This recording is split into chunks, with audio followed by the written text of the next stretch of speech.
from Bohol. Yes! Down!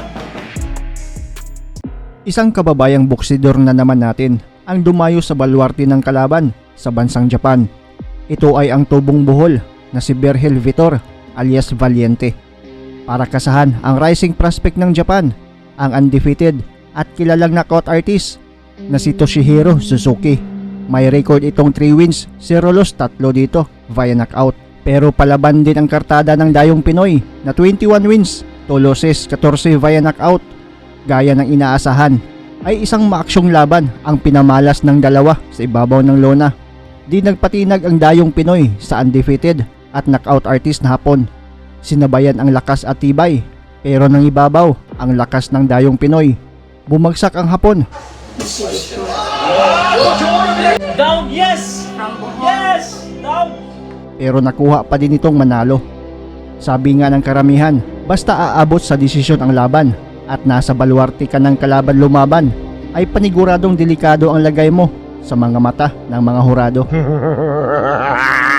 Sabay nating tignan ang sobrang dikit at napakamaaksyong laban ni Vergel Vitor kontra Toshihiro Suzuki. At comment your opinion kung sakto lang ba ang hatol ng mga hurado na split decision pabor sa Hapon.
Split decision, daog ang hapon, no? Ako nga pala si Kenneth Dober, Philippine Youth Champion sa lumalaban sa Bantamweight Division. Shoutout nga pala sa channel ni Manoy 0.2. Like and share, subscribe. Bang!